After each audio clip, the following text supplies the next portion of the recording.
어느덧 55의 나이가 된 김지석. 아버지는 지석이 뱃속에 있을 때 세상을 떠났고 홀어머니가 홀로 그를 키웠습니다. 어머니의 사랑을 듬뿍 받으며 바르게 자란 지석은 자신을 홀로 키워내느라 고생하신 어머니에게 효도하기 위해 20살부터 악착같이 사업에 매진했습니다. 어머니, 이번에 새로운 사업 아이템이 있어요. 꼭 성공할 자신 있습니다. 지석아, 너무 무리하지 말고 천천히 해도 돼. 엄마는 내가 건강하게만 살면 그걸로 충분해. 아닙니다. 어머니가 저를 위해 고생하신 만큼 제가 어머니를 편하게 해드릴게요. 사업은 때로는 번창했다가 때로는 폭삭 무너지기도 했지만 그럴 때마다 어머니는 지석이 언제든 기댈 수 있는 정신적 기둥이 되어 주었어요. 어머니의 굳건한 지지 덕분에 지석은 실패에 굴하지 않고 끊임없이 도전했습니다. 결국 사업은 날로 번창하여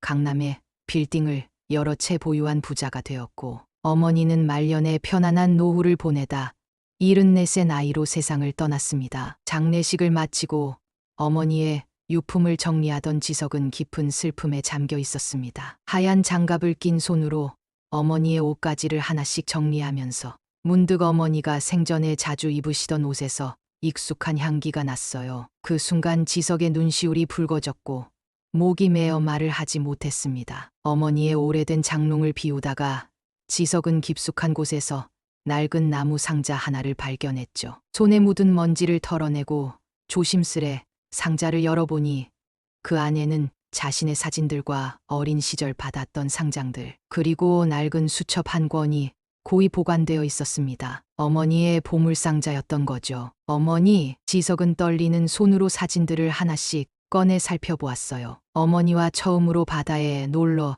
갓 찍은 사진이 있었습니다. 6살 때였던 것 같아요. 빛바랜 사진 속에서 어머니는 환하게 웃고 있었고 어린 지석은 해변에서 조개 껍데기를 들고 즐거워하고 있었습니다. 국민학교 운동회 때 달리기 대회에서 1등을 했던 날의 사진도 있었어요. 어머니는 그날 얼마나 기뻐하셨는지 지석을 꼭 안아주시며 눈물을 흘리셨다는 기억이 떠올랐습니다. 어릴 적 살았던 집 앞 담장에서 찍은 사진도 있었어요. 작고 낡은 집이었지만 어머니의 사랑으로 가득 찬 그 집에서 지석은 행복하게 자랐습니다. 사진들을 하나하나 넘겨보며 추억에 잠긴 지석의 눈에서는 어느새 눈물이 흘러내리고 있었죠. 어머니, 이렇게 제 추억을 모두 간직하고 계셨군요. 지석은 사진들을 다시 상자에 정리해 넣고 집으로 가져가기 위해 한쪽에 조심스럽게 놓아두었습니다. 어머니의 흔적이 담긴 그 상자는 이제 자신에게도 소중한 보물이 될 터였죠. 지석은 계속해서 장롱을 정리하며 어머니의 물건들을 하나씩 살펴보았습니다. 매 순간 어머니의 따뜻한 사랑이 느껴졌고 그것은 지석의 마음을 더욱 아프게 했어요. 사진이 들어있던 상자가 있던 곳보다 더 깊숙한 곳을 살펴보던 지석은 낡은 서류 봉투를 발견했습니다. 상장 같은 것을 따로 더 모아두셨나 싶어 서류 봉투를 열었는데 그곳에서 나온 것은 자신의 출생에 관련된 증명서였어요. 가족관계 증명서, 출생신고서 등 여러 서류가 정리되어 있었죠. 왜 이런 서류까지 소중히 보관하셨을까? 의아한 마음으로 지석은 서류들을 하나씩 살펴보았습니다. 출생신고서에는 어머니의 정성스러운 글씨체로 자신의 이름이 적혀 있었고 그 옆에는 아버지란이 비어 있었어요. 어머니는 항상 아버지가 자신이 태어나기도 전에 돌아가셨다고 했기 때문에 그런 것이려니 생각했죠. 그런데 가족관계 증명서를 자세히 보니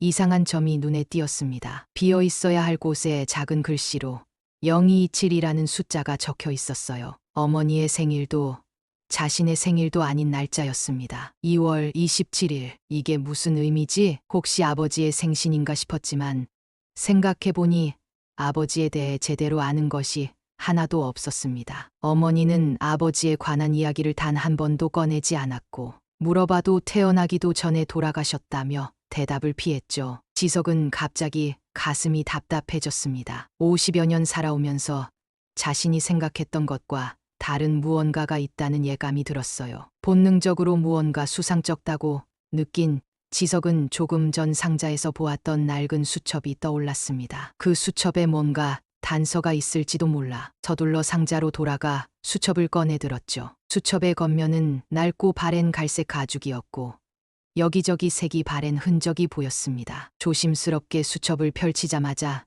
눈에 들어온 것은 방금 봤던 027이라는 숫자였어요. 하지만 그 아래에는 아무런 내용도 없었습니다. 지석은 가슴이 두근거리는 것을 느꼈습니다. 어머니가 굳이 숨기셨던 무언가가 있다는 사실이 점점 더 분명해졌어요. 이 숫자는 분명 어머니에게 중요한 의미가 있는 날짜임이 틀림없었습니다. 그리고 그것이 자신의 출생과 관련이 있다는 사실도 확실해 보였죠. 알 수 없는 불안감을 느끼며 지석은 수첩을 한 장씩 넘겨보기 시작했습니다. 첫 페이지에는 날짜만 적혀 있었지만 다음 페이지부터는 어머니의 일기로 보이는 내용들이 빼곡히 채워져 있었어요. 지석은 어머니의 사생활을 들여다보는 것 같아 잠시 망설였지만 자신의 출생과 관련된 비밀을 알고 싶은 마음이 더 컸습니다. 일기의 내용은 대부분 일상적인 것들이었어요. 날씨가 좋았다거나 장을 보고 왔다거나 하는 내용이었죠. 그러다 몇 장을 넘기자 갑자기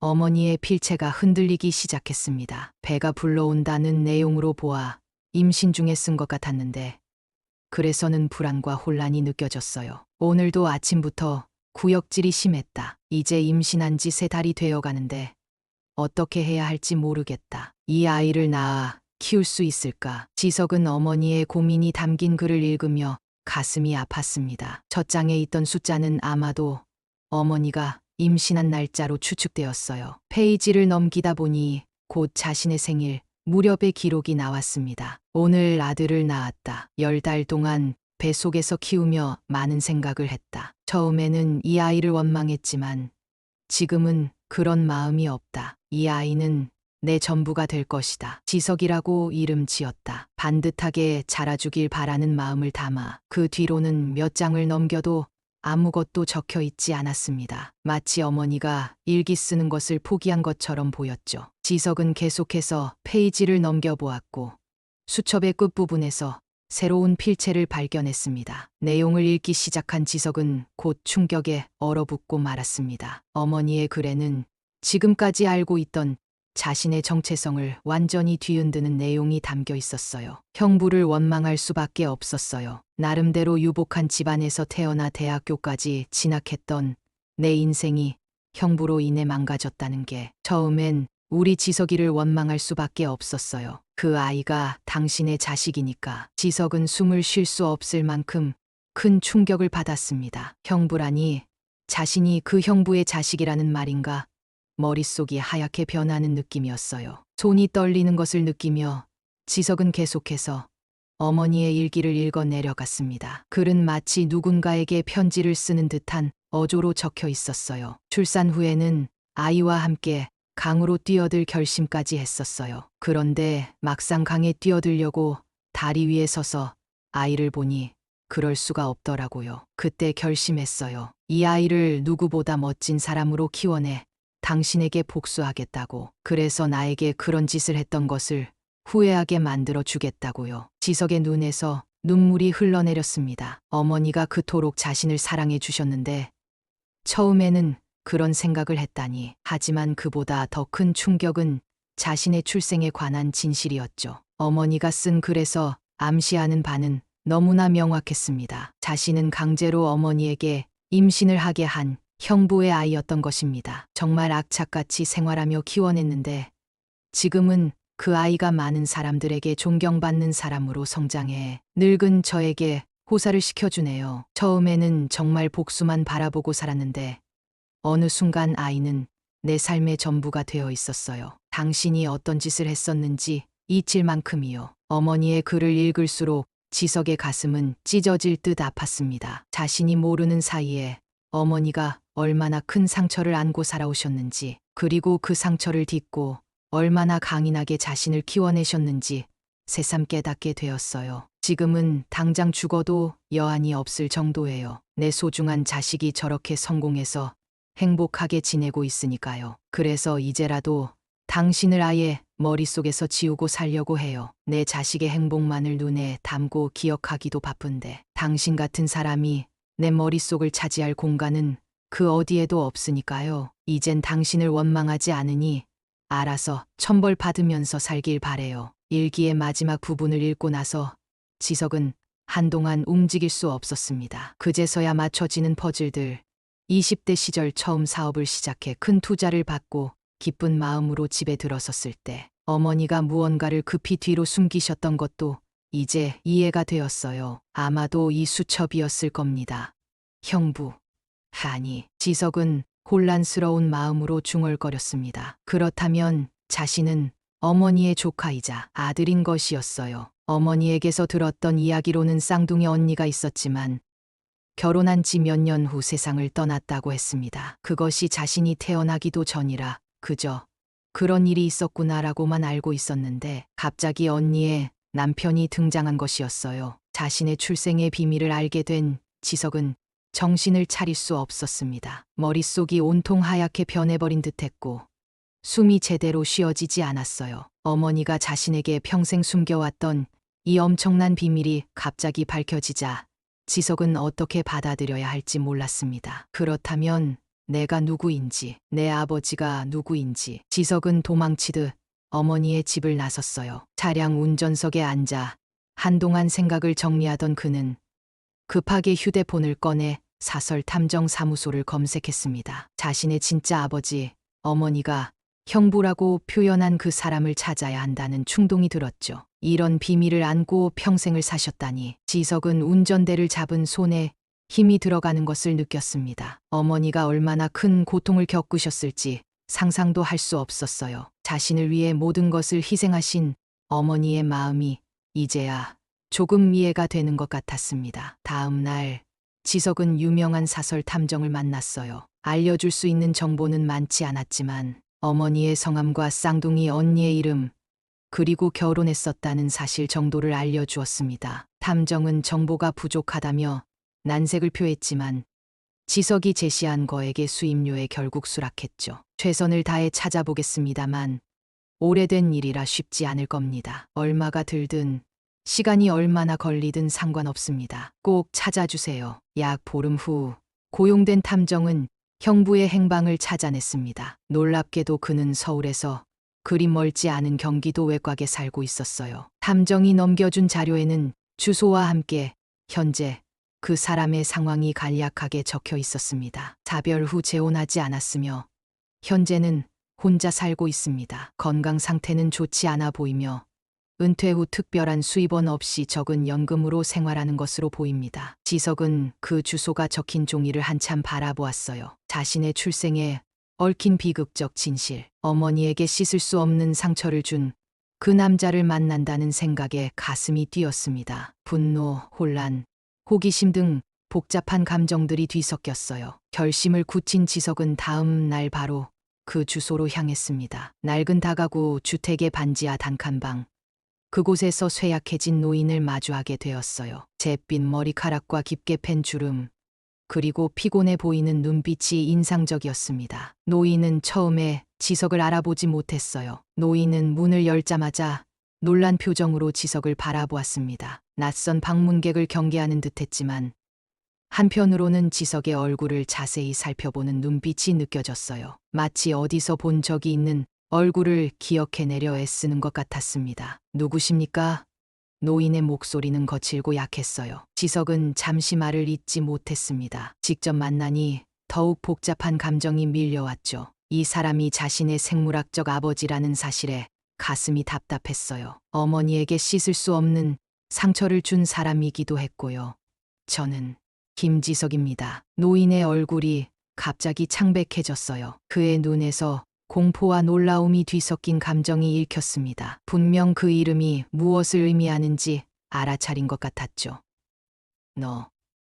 너는 당신의 아들입니다. 노인은 말을 잇지 못했습니다. 몸이 떨리는 것이 눈에 보였고 한 발짝 뒤로 물러서며 벽에 등을 기댔어요. 지석은 준비해온 서류 가방을 열어 어머니의 수첩과 사진들을 꺼내 보여주었습니다. 어머니는 제가 누구인지 모르게 키우셨습니다. 하지만 어머니의 사랑 덕분에 저는 성공했고 어머니는 마지막까지 행복하셨어요. 당신이 어머니에게 했던 짓들에 대한 복수는 이미 끝났습니다. 노인의 눈에서 눈물이 흘러내렸습니다. 그는 손으로 얼굴을 가리고 흐느꼈어요. 하지만 지석의 마음은 이상하게도 차분해졌습니다. 예상했던 분노나 증오가 느껴지지 않았어요. 대신 어머니가 남긴 마지막 메시지를 전달하려는 사명감 같은 것이 그를 지배했습니다. 하지만 저는 어머니와는 달리 당신을 용서하지 않을 겁니다. 어머니가 당신을 잊고 살기로 결심하셨던 것처럼 저도 오늘 이후로 당신을 잊고 살겠습니다. 지석은 일어서서 떠나려 했지만 노인이 갑자기 그의 소매를 붙잡았어요. 노인의 손에는 놀라울 정도로 강한 힘이 담겨 있었습니다. 기다려, 내가 알아야 할 것이 있다. 지석은 의아한 표정으로 노인을 바라보았습니다. 노인은 떨리는 손으로 방 한구석에 있는 작은 서랍으로 다가가 오래된 일기장을 꺼냈어요. 표지가 닳고 모서리가 해진 그 일기장은 어머니의 수첩처럼 오랜 세월을 버텨온 흔적이 역력했습니다. 나도 그날 이후로 매일 후회하며 살았다. 처제를, 내 어머니를 찾아 용서를 구하고 싶었지만 그럴 자격이 없었다. 내가 성공했다는 소식은 들었다. 내 어머니의 복수는 성공한 거야. 지석은 잠시 망설였지만 노인의 일기장을 받아들었어요. 어머니의 이야기만 듣고 판단하기보다는 모든 진실을 알고 싶다는 생각이 들었습니다. 노인의 방을 나오면서 지석은 이상하게도 무거운 짐을 내려놓은 듯한 느낌이 들었어요. 하지만 동시에 새로운 질문들이 머릿속을 채우기 시작했습니다. 집으로 돌아온 지석은 조용히 거실에 앉아 노인의 일기장을 펼쳤습니다. 손가락이 떨려 페이지를 넘기기조차 쉽지 않았어요. 일기장에는 체계적으로 날짜가 적혀 있었고 첫 페이지부터 빼곡하게 글이 채워져 있었습니다. 노인의 글씨체는 의외로 반듯하고 또렷했죠. 그녀가 세상을 떠난 지 벌써 2년. 그녀가 없는 세상을 어떻게 살아야 할지 도저히 모르겠었다. 그랬는데 오늘 우연히 처제와 마주쳤다. 처제를 본 순간 이상한 감정이 일었다. 쌍둥이라서 그런가 마치 죽은 아내를 다시 본 것만 같았다. 그렇게 시작된 지석의 일기. 그곳에는 사별 후 오랜만에 마주친 처제를 보고 겪은 혼란스러운 감정이 적나라하게 적혀 있었습니다. 그리고 지석은 일기를 계속 읽어나가며 또 다른 진실을 마주하게 되었어요. 노인은 자신의 범죄 이후 깊은 후회에 빠져 살았습니다. 아무리 술에 취해 실수했다지만 용서받을 수 없는 일이었지요. 죽은 아내와 처제 모두에게 용서받지 못할 죄를 지었다는 자책감에 괴로워했다는 내용과 여러 차례 생을 마감하려 시도한 것들까지 적혀 있었어요. 지석은 떨리는 손으로 계속해서 페이지를 넘겼고 그곳에는 새로운 결심이 적혀 있었습니다. 씻을 수 없는 죄를 저질렀으니 어떻게든 보상이라도 해야겠다는 내용이었죠. 그래서 어머니와 지석이 모르게 주변을 계속 맴돌았던 것이었습니다. 어머니가 극도로 어려운 시기에 익명으로 돈을 보내기도 했고 지석이 처음 사업을 시작했을 때 모르는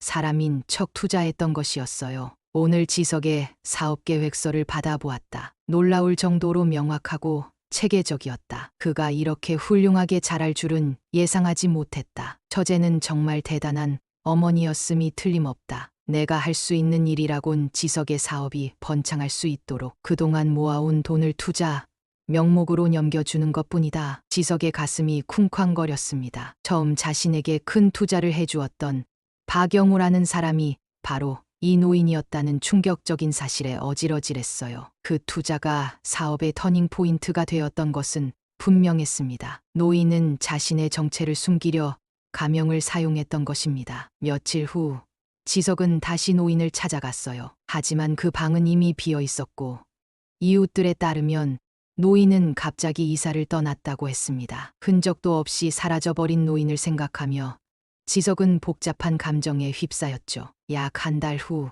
지석은 한 봉투를 받았습니다. 발신인은 없었지만 그 안에는 어머니의 쌍둥이 언니와 어머니가 함께 찍힌 사진, 한 장과 짧은 편지가 들어 있었어요. 내가 저지른 죄는 용서받을 수 없지만 그녀가 너를 얼마나 사랑했는지 알고 있다. 나는 죽어서 천벌을 받을 것이고 모든 죄값을 치른 후에도 너희 어머니 근처에는 얼씬도 하지 않을 것이다. 나는 이제 다시는 너의 삶에 나타나지 않을 것이다. 부디 행복하게 살아라. 지석은 그 편지를 어머니의 보물상자에 조심스럽게 넣었습니다. 그리고 어머니의 묘소를 찾아 오랜 시간 이야기를 나누었어요. 어머니, 저는 이제 알게 되었습니다. 어머니가 얼마나 강인하셨는지, 그리고 얼마나 저를 사랑하셨는지요. 어머니의 복수는 성공했습니다. 하지만 그것보다 더 중요한 건 어머니의 사랑이 승리했다는 거예요. 저는 이제 새로운 시작을 할 겁니다. 어머니가 보여주신 사랑과 용기를 기억하며